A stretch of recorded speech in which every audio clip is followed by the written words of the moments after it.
Hello everyone, मैं दीक्षा। स्वागत है आपका आपके अपने यूट्यूब चैनल में। यूपीएससी प्रारंभिक परीक्षा को ध्यान में रखते हुए ये सीरीज चलाई गई है, जिसमें देखा जाए तो 25 मई 2025 को आपका प्री का एग्जाम 25 मई 2025 को एग्जाम होने के नाते देखा जाए तो आज हमारा 79 दिन आज से देखा जाए तो 25 मई तक बचे हुए हैं। तो आज हम जो सॉल्व करने जा रहे हैं, प्रश्नों को तो सॉल्व करने ही जा रहे हैं, साथ ही साथ हम वित्त आयोग के बारे में भी पढ़ेंगे। आप क्या करेंगे कि इसके पैटर्न को एक चेंज कर लिया गया है कि हम जो टॉपिक से रिलेटेड प्रश्न को सॉल्व करेंगे, तो उसी टॉपिक को का भी एक ओवरव्यू दे देंगे, ताकि ये रहे कि आप टॉपिक भी कर लें और आपके प्रीवियस ईयर क्वेश्चन भी सॉल्व कर लें। और जिससे आपको दोबारा अगर टाइम नहीं मिलता है पढ़ने का, तो आपको इसी लेक्चर से आपका काम हो जाए। तो इस तरीके से ये हमारा नोट्स रहेगा, नोट्स के माध्यम से आपको पढ़ाया जाएगा, फिर ये प्रीवियस ईयर प्रश्न होंगे, तो इन सबको एक एक करके सॉल्व किया जाएगा। तो इस रूपरेखा पर काम करते हैं, तो चलिए शुरुआत करते हैं। हमारा आज का जो टॉपिक आता है वित्त आयोग। तो वित्त आयोग के संदर्भ में क्या है, वित्त आयोग क्या होता है, तो इन सबका एक ओवरव्यू देख लेते हैं, जो प्री के दृष्टिकोण से आपका इम्पोर्टेंट होता है। वित्त आयोग जैसे फाइनेंस कमीशन कहा जाता है, और वित्त आयोग को भारतीय संविधान के अनुच्छेद 280 के तहत एक दंड न्यायिक निकाय के रूप में वित्त आयोग की व्यवस्था की गई है। तो पहला तो आपका क्वेश्चन तो ये बनता है कि इसे भारतीय संविधान के किस अनुच्छेद के अंतर्गत दिया गया है। मतलब कि कौन सा अनुच्छेद है जिसके अंतर्गत इसमें प्रावधान दिए गए हैं, तो अनुच्छेद कौन सा होगा, 280। इसी तरीके के आपके क्वेश्चन आते हैं। इसमें एक किस तरीके का निकाय है, न्यायिक निकाय है या अर्ध न्यायिक निकाय है, किस तरीके का निकाय है, तो ये किस तरीके का निकाय है, एक तरीके से अर्ध न्यायिक निकाय के तौर पर ये कार्य करता है। तो इस तरीके से इसकी विशेषताएं होती है। अब जानते हैं आयोग की संरचना के बारे में क्वेश्चन पूछ लिया जाता है कि इसमें आयोग में कितने अध्यक्ष एवं सदस्य होते हैं, इनकी नियुक्ति किसके द्वारा होती है और किस तरीके से ये प्रक्रिया इनकी चलती है। तो आयोग के जो अध्यक्ष होते हैं, इनकी संरचना में देखे जाए तो ये एक अध्यक्ष होते हैं, 4 अन्य सदस्य इनके होते हैं। एक अध्यक्ष और 4 अन्य सदस्य होते हैं, जिनकी नियुक्ति किसके द्वारा की जाती है, राष्ट्रपति के द्वारा इनकी नियुक्ति की जाती है। और इनका कार्यकाल जो होता है वह राष्ट्रपति के आदेश के तहत तय होता है और उनकी पुनर्नियुक्ति हो सकती है। यानी कि ये 4 पॉइंट इसमें से निकल कर आते हैं, और यही जो पॉइंट होते हैं जो आपके कथनों के तौर पर आपको दे दिया जाता है। तो शुरू से रिवाइज करें। पहला, अनुच्छेद 280 अर्ध न्यायिक निकाय, एक अध्यक्ष 4 अन्य सदस्य, नियुक्ति राष्ट्रपति द्वारा, और कार्यकाल राष्ट्रपति के आदेश के तहत तय होता है, पुनर्नियुक्ति हो सकती है। अब आगे की ओर चलते हैं, तो अध्यक्ष की योग्यता के बारे में, क्योंकि योग्यता से भी आपका पूछ लिया जाता है कभी कभी, और नहीं भी पूछता है तो ये नॉलेज होना आवश्यक है कि अगर अध्यक्ष वित्त आयोग का जो रहता है उसकी क्या योग्यता होनी चाहिए, जो सदस्य होते हैं उनकी क्या योग्यता होनी चाहिए। तो अध्यक्ष जो होते हैं वित्त आयोग की, उनकी जो वो होते हैं, उन्हें सार्वजनिक मामले का अनुभवी होना चाहिए। जो सार्वजनिक मामले का अनुभवी होगा उसे अध्यक्ष की योग्यता होगी। और अन्य 4 सदस्य की योग्यता के बारे में बात करें तो ये किसी भी उच्च न्यायालय के न्यायाधीश या इस पद के लिए योग्य व्यक्ति हो सकते हैं। और दूसरे ये होता है कि ऐसे व्यक्ति जिनसे भारत के लेखा एवं वित्त मामलों का विशेष ज्ञान हो। और तीसरे वो व्यक्ति होंगे जिनमें ऐसा व्यक्ति जिसे प्रशासन और वित्तीय मामलों का एक व्यापक अनुभव हो। और चौथे वो व्यक्ति होंगे जिसमें ऐसा व्यक्ति जो अर्थशास्त्र का विशेष ज्ञाता हो। तो इस तरीके से ये 4 सदस्यों की योग्यता के बारे में बताया गया। अब आते हैं हम इनके कार्यों के बारे में। कार्यों के अंतर्गत देखा जाए तो वित्त आयोग द्वारा संघ एवं राज्यों के बीच करों के शुद्ध आगमों का वितरण और राज्यों के बीच ऐसे आगमों का आवंटन किया जाता है। वित्त आयोग भारत की सचिव निधि में से राज्यों के राजस्व में सहायता अनुदान को शासित करने वाले सिद्धांतों के बारे में बताता है। और राज्य वित्त आयोग द्वारा की गई सिफारिशों के आधार पर ही राज्य की नगर पालिकाओं और पंचायतों के संसाधनों की पूर्ति के लिए राज्य की संचित नीति के संवर्धन के लिए जरूरी उपाय करता है। और चौथा आता है कि राष्ट्रपति द्वारा वित्त आयोग को सुदृढ़ वित्त के हित में निर्दिष्ट कोई भी अन्य विषय सौंपे जाने पर वित्त आयोग को अपनी सलाह देता है। तो ये वित्त आयोग के बारे में आता है। वित्त आयोग से रिलेटेड सभी प्रावधान होते हैं और वित्त आयोग के कार्यों के बारे में होता है। तो कार्य भी पूछ लिया जाता है और संरचना भी पूछ ली जाती है। तो इसको इतना संक्षिप्त रूप में आपको पूरा ओवरव्यू दे दिया ताकि आपका इस तरीके का कोई क्वेश्चन आए तो वो छूटे ना।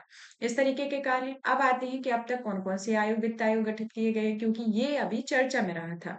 अभी 16वां वित्त आयोग का गठन किया गया है, तो इसके कारण ये चर्चा में रहा है। तो इनके क्या होता है कि कई बार अध्यक्षों के बारे में भी पूछ लेते हैं कि अभी जो 16वां वित्त आयोग गठित किया गया है, तो इसमें अध्यक्ष और सदस्य तो है ही, लेकिन और इनका मतलब कि और पहले के अध्यक्षों के बारे में कभी कभार पूछ लिया जाता है।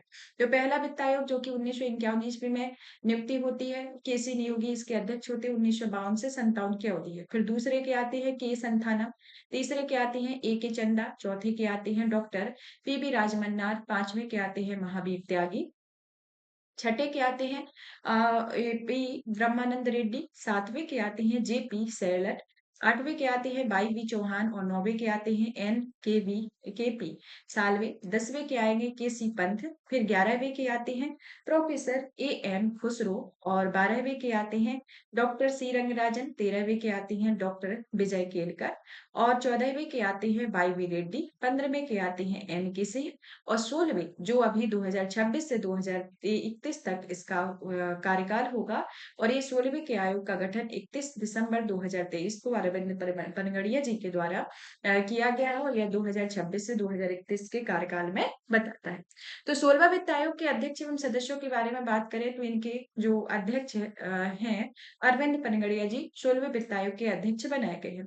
ये जो है नंदन पड़गड़िया जी तो ये 2015 में नीति आयोग के प्रथम उपाध्यक्ष बनाए गए थे और कोलंबिया विश्वविद्यालय के प्रोफेसर भी है और इनमें जो सचिव जो अभी प्रेजेंट में है वो है ऋत्विक रंजनम पांडे इसके सदस्य हैं जो सचिव हैं और 4 अन्य सदस्यों के बारे में बात करें तो इसमें आते हैं अजय नारायण झा जो कि पूर्णकालिक सदस्य हैं, एनी जॉर्ज मैथ्यू पूर्णकालिक सदस्य, मनोज पांडा पूर्णकालिक सदस्य और अंशकालिक सदस्य के तौर पर डॉक्टर सौम्या कांति घोष हैं तो जो कि अंशकालिक सदस्य के तौर पर आती हैं। तो ये जो 16वां वित्त आयोग गठित किया गया है उनके बारे में ये प्रमुख प्रावधान के साथ साथ इसके पूरे मतलब कि जो जो इम्पोर्टेंट पॉइंट है उन सबको लिया गया है। तो आपका जो भी क्वेश्चन पूछा जाएगा इसी में आपका ये 2 पेज में पूरा नोट्स प्रिपेयर किया गया है। इसमें ही पूरी डिटेल दी गई है कि अगर आप नहीं पढ़ पाते हैं तो ये भी रिवाइज करके जाएंगे तो आपकी चीजें हो जाएंगी। साथ में हम प्रीवियस ईयर क्वेश्चन भी दे देते हैं तो आपको ये पैटर्न पता चल जा रहा है कि किस तरीके का प्रश्न पूछता है। तो अगर आपका 2025 में इस तरीके का प्रश्न आता है वित्त आयोग से रिलेटेड तो आपको अपनी तैयारी कैसी करनी है।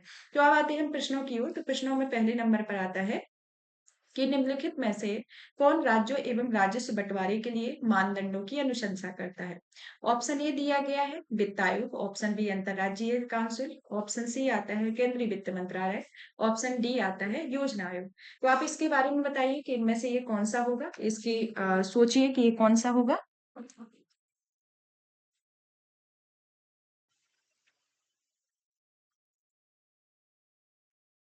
तो ये जो आता है ये आपका आएगा केंद्र एवं राज्यों के बारे में राजस्व बंटवारे में कौन सा होगा। इसमें ऑप्शन ए होगा क्योंकि ये वित्त आयोग के संदर्भ में ही केंद्र राज्यों के बारे में जो हमने कार्यों के बारे में पढ़ा था तो इसकी पहली हेडिंग आई थी। देखिए यहाँ पर हमने इनके कार्यों को पढ़ा हुआ था। तो इसमें क्या कहा गया था कि वित्त आयोग द्वारा संघ एवं राज्यों के बीच करों की शुद्ध आगमों का वितरण और राज्यों के बीच ऐसे आगमों का वितरण आवंटन किया जाएगा और राज्यों के राजस्व की सहायता से अनुदान को शासित करने वाले सिद्धांतों के बारे में बताएगा। तो इस तरीके से ये केंद्र राज्यों के बारे में पूरी चीजों को बता दिया। फिर हम आते हैं नेक्स्ट क्वेश्चन की ओर कि निम्नलिखित कथनों पर विचार कीजिए। ये जो आपका क्वेश्चन 2002 में पूछा गया था फिर पीसीएस में छत्तीसगढ़ पीसीएस में आया हुआ था। फिर नेक्स्ट क्वेश्चन जो आता है जिसमें निम्नलिखित कथनों पर विचार करने के लिए कहा है जिसमें वित्त आयोग के कार्यों के बारे में है। पहला कार्य दिया गया है कि भारत की संचित निधि से धन निकालने की अनुमति देना। दूसरा दिया गया है कि प्राप्त करों के भागों को राज्यों के बीच बांटना। तीसरा दिया गया है कि सहायता अनुदान के लिए राज्यों के आवेदनों पर विचार करना। चौथा आता है कि संघ सरकार तथा राज्य सरकारें बजट के प्रावधानों के अनुसार करों की उगाही कर सकती है या नहीं इसकी देखरेख करना और उस पर रिपोर्ट देना है। तो ये वित्त आयोग के कार्यों के बारे में है तो इसको बताना है कि इनमें से कौन से कथन आपके सत्य है। तो इन कथनों को आप पढ़िए और इसके अंतर्गत ये आपके ऑप्शन दिए गए हैं तो आपको बताना है। तो इसमें जैसे कि भारत की संचित निधि से धन निकालने की अनुमति जो है तो ये आपका नहीं होगा कि इसमें धन निकालने की अनुमति ये नहीं देता है। फिर आते हैं कि प्राप्त करो एवं भागों को राज्यों के बीच बांटता है ये भी सत्य है। सहायता अनुदान के लिए राज्यों के आवेदन पर विचार करता है ये भी सत्य है। और इसमें संघ सरकार तथा राज्य सरकार के बजट के प्रावधानों के अनुसार करों की उगाही कर रही है या नहीं इसकी देखरेख करना उस पर रिपोर्ट देना तो ये आपका गलत होता है। तो इस तरीके से देखा जाए तो आपका दूसरा और तीसरा इसमें ऑप्शन सही है तो इसके साथ कथन सही है तो ऑप्शन बी होगा। व्याख्या देख लेते हैं कि जो संविधान का अनुच्छेद 280 का क्लॉज 3 है उसमें कहा गया है कि वित्त आयोग के कार्यों में कि वह केंद्र राज्यों में राजस्व के वितरण राज्यों के बीच उनके आवंटन मानदंडों के सिद्धांत का अनुशंसा करता है। संघ द्वारा राज्यों को दिए जाने वाले सहायता अनुदान के संबंध में सिद्धांत निश्चित करता है और राज्य वित्त आयोगों द्वारा दी गई जो सिफारिशों के आधार पर स्थानीय निकायों के विकास के लिए राज्य की निधि से वृद्धि के लिए आवश्यक उपाय सुझाना है।